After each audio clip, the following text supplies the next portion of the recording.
It is preseason poll time around the country. The coaches poll dropped earlier this week. We have our own top 25 poll on the Locked On Podcast Network. How many of the teams on that poll is BYU facing? We're digging into that, and we're also talking about vibe check as we approach the midway point of BYU training camp.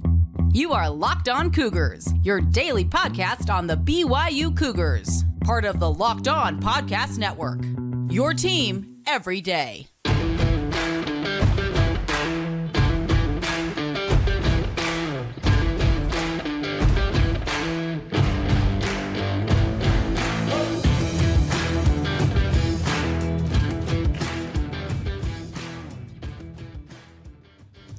What's up, everybody? I'm Jake Hatch, your host here on Locked On Cougars, your resident BYU insider. Thank you for making Locked On Cougars your first listen of the day. Thank you to all of you who are everydayers with us right here on the Locked On Podcast Network. By way of introduction, real quick, we are your original daily podcast focused on all things BYU, and a huge thank you for all your guys' support out there. It absolutely means the world to me. The thousands of you check in via YouTube as well as our regular podcast feeds out there, and thank you for all of the support. All right, let's dive right in on today's show, but a quick reminder for you guys that today's show is brought to you by our friends over at FanDuel. Make every moment more right now when you bet on a Super Bowl winner. You can get bonus bets every time they win in the regular season. Get started today with FanDuel. Our friends over at FanDuel.com/lockedon is the web address to go check that out. All right, let's talk about preseason polls. Now, the coaches poll came out earlier this week, and BYU checked in with 2 votes in that preseason poll. Now, if you extend it out, they were way down the list, but nonetheless, at least 2 people thought BYU, speaking of coaches around the country, thought BYU was the 25th best team in the country, or one person ranked them the 24th best in the country. That's how the math works out to get the 2 votes for BYU in that poll. And not to be outdone, the Locked On Podcast Network, us here on the Locked On College arm of the network, we've decided, you know what, we can band together. We've got folks based all over the country representing a lot of the Power 5 programs in various conferences. Let's do our own top 25 poll. And I wanted to let you guys have a look at that and discuss a little bit about how things shook out. Now, obviously, I'm part of the voting on this. I'm throwing this up. If you're watching this on YouTube, you can see the graphic that was so kindly created for us by the Locked On Podcast Network. Defending national champions, Georgia Bulldogs check in number 1. Bit of a surprise for me that Michigan's number 2, but also at the same time, Michigan's been building towards this. Their arch rival, Ohio State, 3. Alabama checking in at number 4. I'm interested to see how the Crimson Tide do this year. And then the highest ranked West Coast team is Southern California, USC, checking in at number 5. Rounding out the top 10, LSU, Penn State, Clemson, Florida State, and Washington. And then the first team that BYU will face this year is number 11, Texas. They are the highest ranked Big 12 team, obviously in their final season in the Big 12 Conference. I'm not surprised that Texas checks in at 11. They've got a lot of offseason hype. A lot of people just annually want to believe in Texas, and the hashtag Texas is back.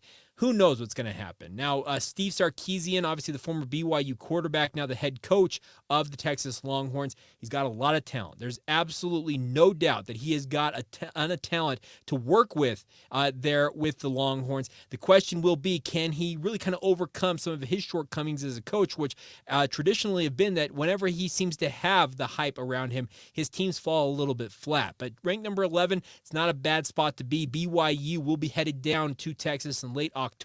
At that point, it really feels like by the time BYU shows up in Austin, October 28th, if I recall correctly, that'll be an interesting situation. Is Texas living up to the hype at that point, or is BYU walking into a situation where Texas fans are feeling a little disgruntled? Now, BYU's arch rival, University of Utah, checks in at number 12. Obviously, the Utes coming off back-to-back Pac-12 titles. I actually had them ranked 10th in my poll that I put in, checking at number 12. Then you move down the list a little bit. The next one up for BYU is Kansas State at number 16. Now, obviously, BYU's not faced Kansas State, but they're the next highest ranked Big 12 team. The Wildcats coming off that Big 12 championship game win. A lot of people, I think, forget that they did beat TCU in the Big 12 championship game and are the quote-unquote reigning Big 12 champions. Obviously, TCU made the college football playoff, made that run to the national title game, and overshadows a little bit what Kansas State has done. But they've got a very, very good team in Kansas State, and frankly, there was a couple of teams I was hoping BYU was going to avoid year one, and Kansas State was one of them. It just felt like that was a really, really tough team to beat, and BYU BYU will avoid that. The next Big 12 team is TCU, checking in at number 18 in this poll. Not surprised by the Horned Frogs checking in here. I do wonder, though, if TCU will quickly fall out of the top 25 without a really hot start to the season. That's the thing about this, is TCU, for all intents and purposes, has completely turned over their offense. Now, they do have Chandler Morris back, who was the starting quarterback going into last season. Obviously, Max Duggan unseated him when he got injured and just never gave the job back and led led TCU to that magical season. And that is going to be interesting to see how TCU responds. Now, the Horned Frogs do have a lot of their defensive stars back, which should benefit them, but I am interested to see how they handle a lot of the hype coming off a magical season, that run to the national title game. No matter how badly they got curb stomped in that game, it still was an absolutely incredible season. Final two Big 12 teams checking at number 22 and number 23. That would be the Oklahoma Sooners at 22, while the Red Raiders of Texas Tech checking at number 23. Not surprised by either of these. Oklahoma is a team that has traditionally been a program that a lot of people value. Texas Tech has got a lot of vibes about being that dark horse in the Big 12 this year. There are some out there that say that if there's a Big 12 team that's capable of putting together a TCU-like run this season and making a run in the national prominence in a lot of respects, a lot of people think that Joey McGuire and the Texas Tech Red Raiders are that team. Now, BYU does face both of these programs. I am interested to see how both of them handle the preseason hype around them. The other thing about this poll, I actually was voting on it, like I said. I'm not seeing a Tulane in here. I'm not seeing a number of G5 programs I think that should be getting some hype here. But at the same time, Power 5 really, by and large, now dominates the college football landscape. I thought there were a couple of G5 teams that I voted for in my poll. There wasn't an easy way for me to kind of put it together so I could kind of juxtapose this poll with the one that I put together. But I'm not all the way out on this poll, because I look at it and say, okay, a lot of these kind of were right in the realm of where I voted for certain teams. They have Florida State at 9. I thought that was a little bit high for the Seminoles, but obviously they're one of the teams expected to be the class of the ACC. I also thought Notre Dame was a little bit high at number 14. We'll see how they handle the hype. Oregon checked in at number 15. I am interested to see how Dan Lanning as well as Bo Nix do in year 2, obviously without Kenny Dillingham there. But number 25 is an interesting one to me. Texas A&M checking in at number 25.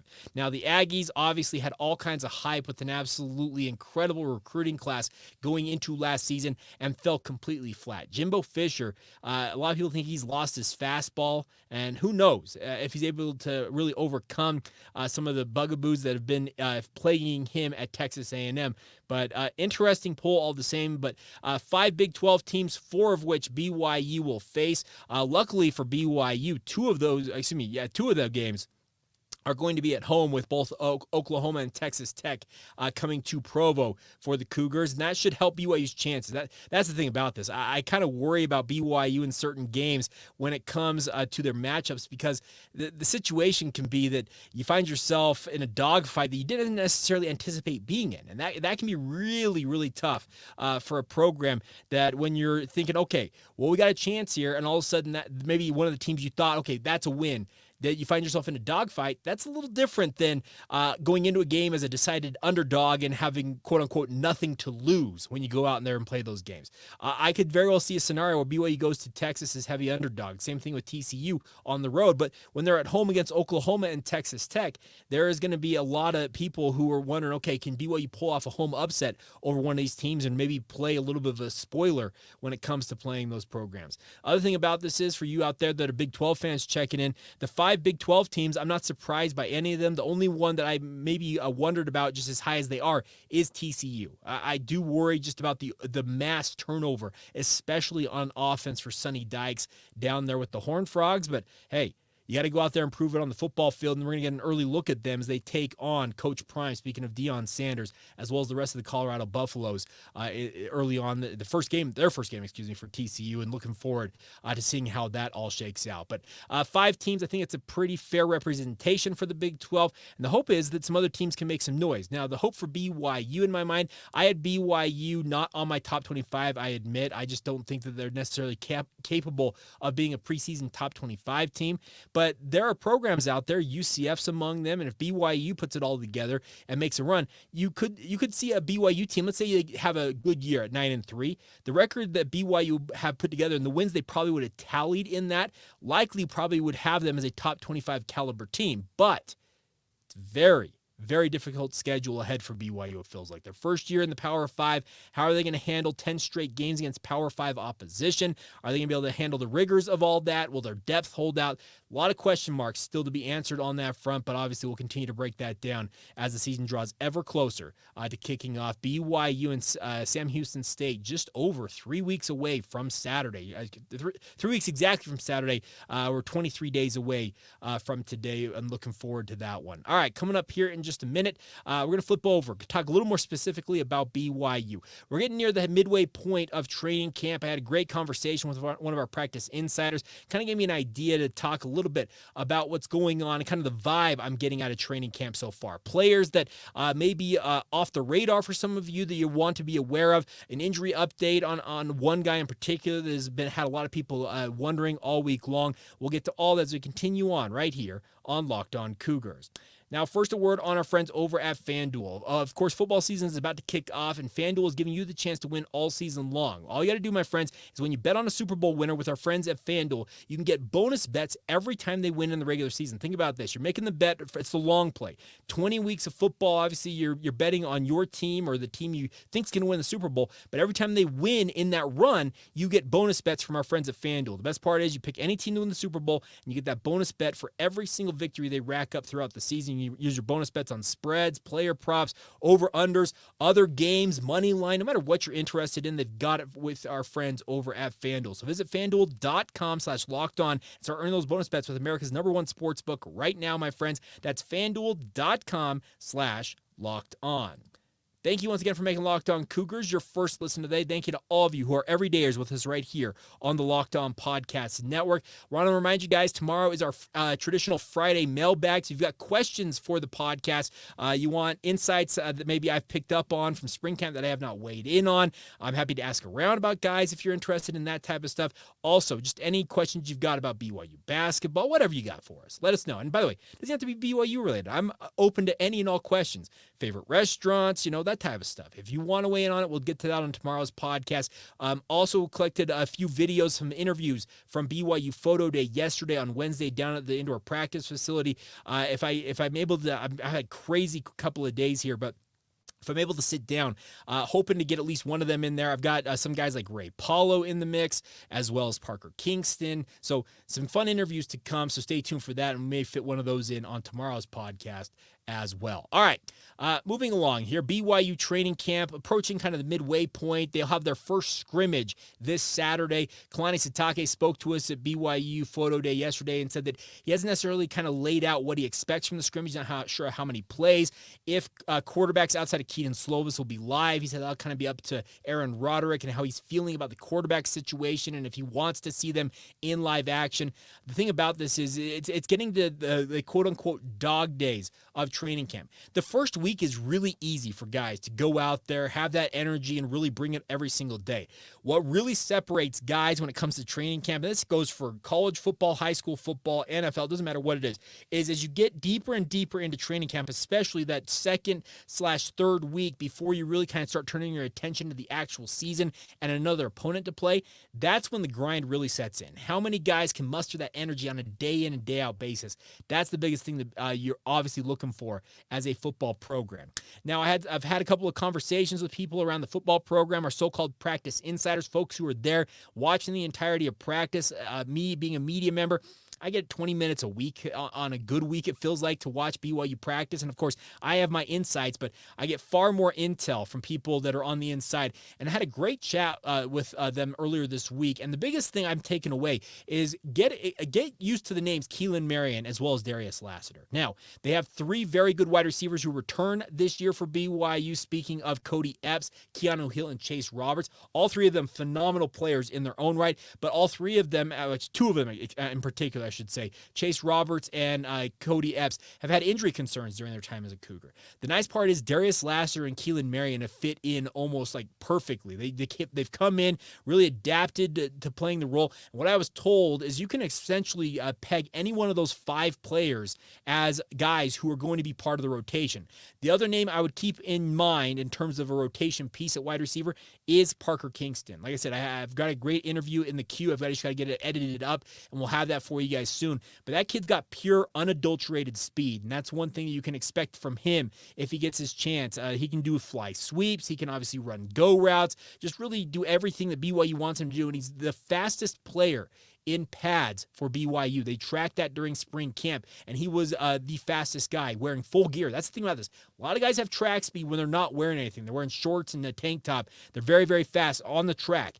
Parker Kingston's fast on the track, but also lightning quick on the football field wearing full pads. That's not easy to do, but that is translated to the football field for him, and that's a fantastic thing. So keep an eye on him at wide receiver. Other thing, very clear to me, just based on people I'm talking to and what I've seen with my own eyeballs, that it's going to take a lot for Jake Retzloff to be unseated as the number 2 quarterback for BYU. Obviously, Keaton Slovis is QB1 going into the season, but keep an eye on Ryder Burton. He continues to make plays every time we're out there as a media corps, and what I've been told is that even when the media is not there, Ryder continues just to make plays. He's got a really nice arm. He's still very, very young. He came to BYU as a 17-year-old. He was a young buck showing up at BYU, and he's still got time on his side, obviously, to develop his game and come along, but do not be surprised if number 18, Ryder Burton, is a factor down the road for BYU. I'm not saying he's going to push Retzloff for that number 2 job this fall. It doesn't seem like that to me, but he continues to make plays, and if he continues to do that and just shows well every single day, there's no reason to think that he can't be the number 3 quarterback for BYU. That'd be a really, really good accomplishment, I feel like, for him to obviously establish himself in the pecking order, be on that depth chart, and then go into next season in 2024 very much in the mix, going into spring camp along with Retzloff and the other quarterbacks on the roster. But really, really impressed with Ryder Burton. That doesn't say that anything bad about Jake Retzloff. He's continued to be really, really sharp in practice as well, but it's nice to see that there is a succession plan, it looks like, kind of shaping up here for a quarterback. It's something I've talked about on the podcast all summer long. It'd be nice to have Keaton Slovis go out and have a big year this year. Jake Retzloff, in theory, has 2 years beyond this as a redshirt junior and senior, and then at that point, you have a redshirt sophomore, in theory, in Ryder Burton to take over and just carry the torch forward. You could find the next 3 quarterbacks carrying essentially you through the tail end of this decade, potentially, as late as it's kind of lined up already on the roster for BYU. Now, long way to go with regards to that. There's a lot of transfer portal opportunities, that type of stuff that could pop up in the interim. Injuries, opportunities to bring guys in via the transfer portal or other high school hotshots that BYU could recruit could all tip the balance of power in that respect. But nice to see that the quarterback lineage for BYU lining up here with Aaron Roderick leading the way there. On defense, I'm not breaking any news here. Keep an eye on Isaiah Glasker. He continues to make plays. He's really, really transformed his body. He looks truly like a linebacker now. During the spring, it felt like he was a safety playing linebacker. He's worked on his body. He's bulked up. And the nice part is we saw him running with the ones during the media observation period on Tuesday alongside A.J. Vongpachan and Ben Bywater. Max Tooley ran with the 2s that day. I don't necessarily think to read too much into that. But the nice part is Isaiah Glasker, he's making a move and really establishing himself. Other thing, A.J. Vongpachan, very much the guy that BYU expected him to be. He's very steady out there. He already understands a lot of the concepts on defense. You can kind of see him directing traffic when he's out there. And it's nice to see that because a lot of guys coming in obviously were newcomers, but A.J. had 2 things going against him. He's making a transfer from Utah State and also trying to get situated in a new defense that he was wholly unfamiliar with. So it's good to see him adapting early on. He does have a relationship with Justin Enna, who recruited him to Utah State. Obviously, now they're back together at BYU with Enna being his position coach. So obviously positive vibes there. But it's very interesting to see how that's ultimately going to transpire. But so far, AJ's been a really, really fine piece. Real quick, I meant to mention on the offensive side of the football before I flipped over to the defense, keep an eye on Ray Paulo. He is a transfer, obviously a junior college guy coming into the BYU football program. But the reports on Ray Paulo is he has really shown well early on in training camp. Now, like I said, we're only about the midway point of training camp. There are still ways to go here in the build-up to the season. He's obviously got a lot of talent around him at tight end because you got Isaac Rex, Ethan Erickson, on down the list. You just go to look at Mata'ava Ta'ase, the transfer from Southern Utah. You also have Jackson Bowers in the mix there. You've got Mason Fakahua, who's more of a fullback / tight end. So there is a lot of talent around a guy like Ray Paulo, but people have been very impressed with what he has shown early on in training camp. We'll see how that continues to kind of evolve as training camp goes on, but he's just a name to keep an eye on. He is a well put together athlete. Had a great chance to catch up with him, similar to Parker Kingston at BYU Photo Day, and you can tell he's got a very good body just in terms of his overall physique. Will it translate to the football field and success this year for BYU? We'll have to wait and see. Now, the other thing about Mason Wake, Ben Criddle mentioned this, that he's kind of evaluating his options. Kalani Sitake was asked directly about Mason Wake's status by Jay Drew yesterday. He said that we're still evaluating things. Jay asked him if he was done with his career, and maybe an injury, that type of stuff. Kalani said that they are evaluating all things, but he's obviously going to talk with Mason. He said that Mason will ultimately have to make the call on what he's going to do. Now, Mason was not at practice on Tuesday, at least during the period that the media was out there. Read into that what you will, but it sounds like he is still trying to evaluate what his future is going to hold. And it's unfortunate. If this is the end of the road for a guy like Mason Wake, and I sincerely hope it's not, I'm like knocking on wood, fingers crossed, because he's been a fan favorite, a phenomenal member of the BYU football program, beat all of the odds as a walk-on who ended up earning a scholarship, has played a lot of football for BYU, been a very productive member of the football program. If this is the end of the line for him, what a disappointing end it would be. So I'm sincerely hoping that Mason can find a way back onto the football field, but we'll have to kind of wait and see. But it sounds like he is very much trying to weigh his options and figure out which way he's going to go. But let me also add this. I did not get a very, very positive vibe from Kalani Sitake with his answer, but that's just me kind of reading between the lines, and don't take me as the authority on that. Obviously, I've been wrong before with regards to guys who may continue / discontinue their careers, and we'll see what happens. Now, one final note on the defensive side of the football, vibe check, just a couple of things on that. At cornerback, Eddie Heckard very much has looked the part. Jacob Robinson, very good as well. I think they're going to be your starting two cornerbacks. If BYU starts the season in a 4-3 alignment with 3 linebackers on the field, expect to see Robinson and Heckard taking the first snaps.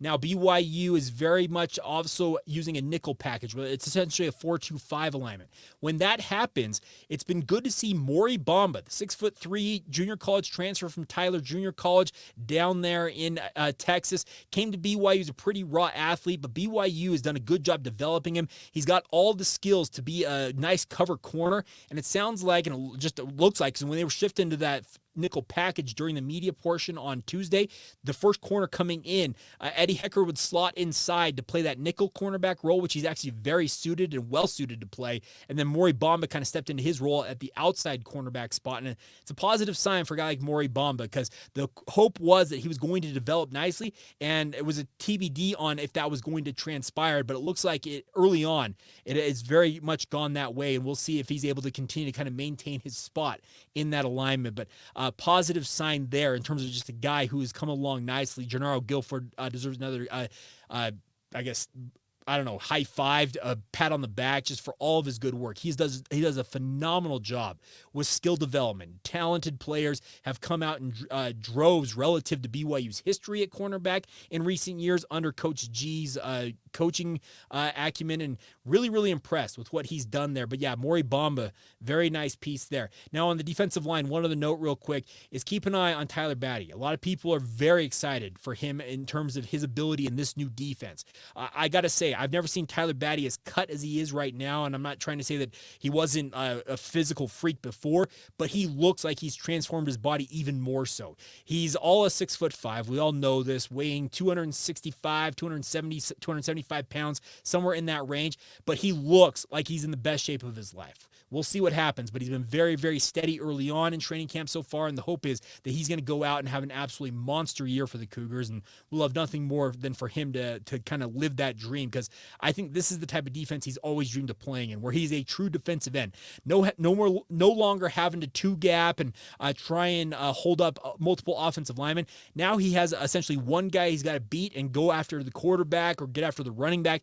I think it's going to unlock his skill set even more than it already was in BYU's previous defense. All right, so just some of the things I took away from training camp and talking with people around the football program, that as we approach the midway point, it's going to be a very interesting stretch run in training camp. Hopefully the guys can keep up the intensity. The nice part is Kalani Sitake said that the intensity has held up so far, and obviously him being a head coach, being the effervescent personality that he is, he's always going to be positive, but it sounds like he is very excited for what this team is capable of going into their first year in the Big 12 Conference. All right, we will wrap up today's show with a couple more notes on BYU football. BYU women's soccer, also BYU football, they begin their season in earnest tonight with an exhibition matchup on the road. We'll talk about all that as we continue on right here on Locked On Cougars.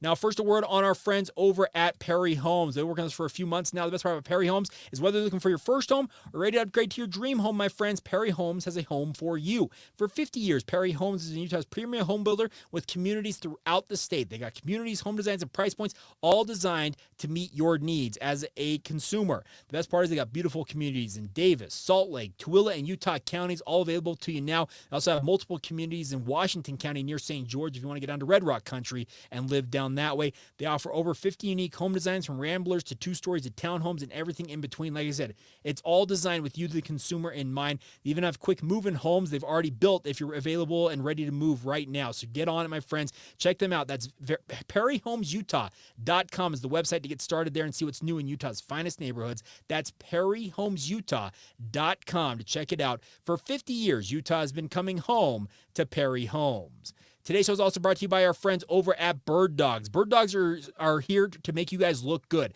They have stretch khaki shorts that are designed to fit slimmer through the thigh and leg, giving you a truly sculpted look, my friends. Y'all want to look good in your shorts? Well, Bird Dogs can help you do that. They do the exact same thing as Lululemon, but fit way better. Think about that. We all know that Lululemon is all the rage, but Bird Dogs is here to upset and tip the balance of power, and they also fit way better than regular shorts that are made of a stiff, restricting cotton fabric.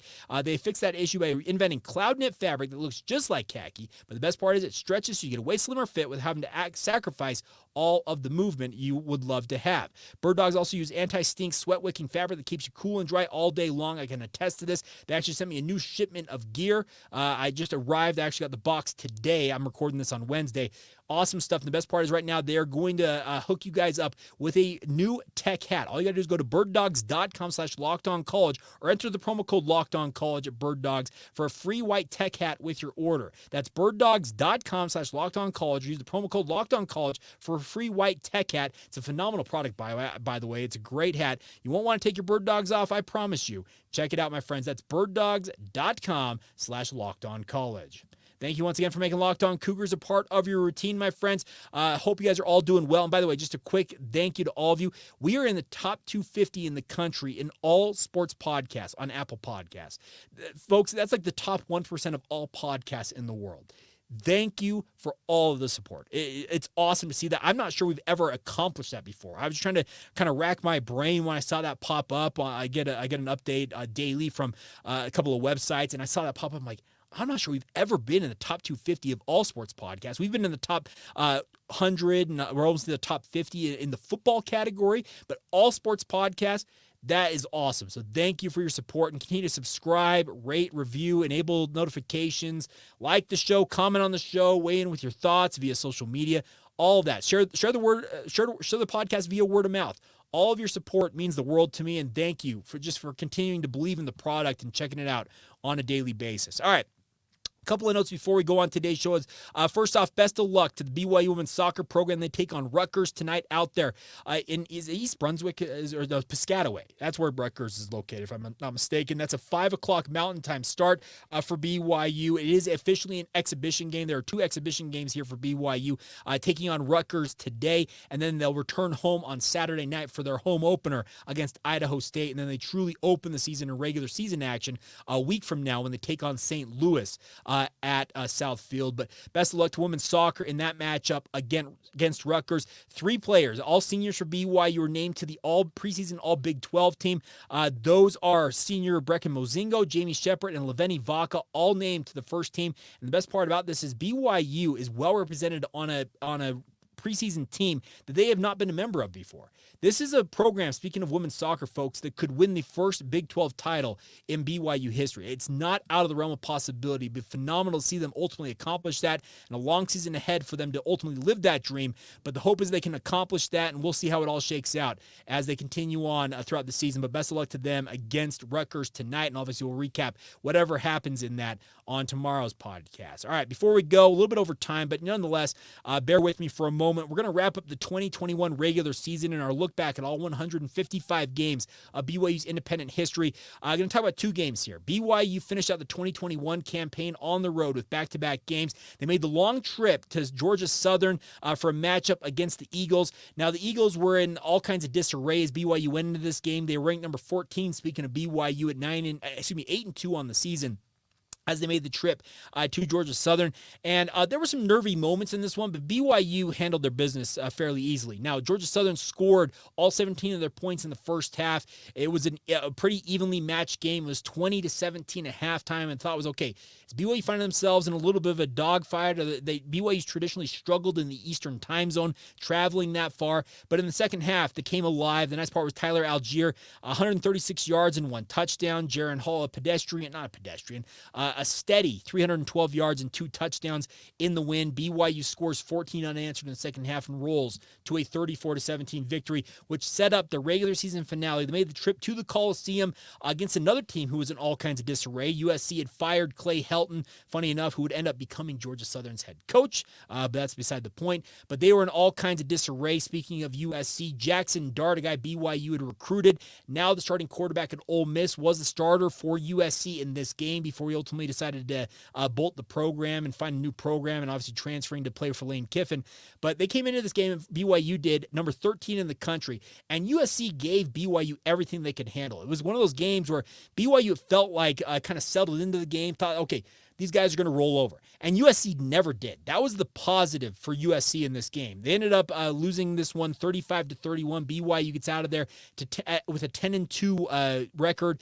But the biggest thing in this game, though, was BYU had injuries pop up in droves in this game. You might recall, as the game progressed, Jaron Hall got an ankle injury. Ended up 276 yards, 2 touchdowns against 2 interceptions. Not his finest performance, but a decent performance. He ends up getting dinged on his ankle. The worst injury, obviously, was the one to Isaac Rex. He goes up and catches that touchdown pass, comes down, and it wasn't a touchdown pass. He was actually out of bounds. Was he out of bounds? Yeah, he was. But he goes up, tries to bring in that pass, comes down, and his ankle just rolls over. And the second it happened, I was watching this. I know exactly where I was watching it. I was hanging out with Hans Olsen. We were doing BYU pre- and post-game shows for the KSL Sports Zone that season, and we're watching the game together. He goes up, and the ankle crumples. And I'm like, oh, he just may have dislocated his ankle. And Hans hadn't seen the play develop, and he's like, what are you talking about? So he rewinds it on his TVR. I never want to see that play again, because as we found out, compound dislocation of that ankle for Isaac Rex. Season over, had to delay his wedding that was planned for, I think, like a week later or 2 weeks later. Ultimately still got married to his sweetheart. They now actually have a kid together, and just was a crazy, crazy thing. He had to have multiple surgeries, 2 surgeries to fix all the damage in that ankle. Crazy, crazy scenes, but BYU gets out of there with the victory. I believe also that Tyler Algier got just kind of gassed in this game. Did he get injured? He may have. He ended up 111 yards and 2 touchdowns in this one. But Jackson McChesney, as he seemed to do time and time again throughout his run with the BYU football program, came in and really helped BYU put this game on ice. He ended up with just 3 carries for 17 yards, but one of them was a touchdown run that sealed the win for BYU and ultimately got BYU to that 10th win on the season. But the problem was BYU paid the price, I said, physically against USC. It was a very physical game against the Trojans. They made BYU work for everything they got in this game. And as we will talk about on tomorrow's podcast, it really affected them going into a bowl game. I think also some motivation issues were also in play as BYU made the trip to the Independence Bowl to take on UAB. But we'll talk about what happened in that game as we round out the 2021 season as a whole on tomorrow's Friday edition of the podcast. So there you go. You're up to speed on everything I've got for you guys here on a Thursday. A big thank you for all of your support of the podcast. As always, once again, thank you for making it your first listen today. Thank you to all of you who are everydayers with us right here on the Locked On Cougars podcast. And of course, rejoin us tomorrow as we talk all things BYU sports once again on a Mailbag Friday edition of the show. Until then, have a great rest of your day. This has been the Locked On Cougars podcast. See ya.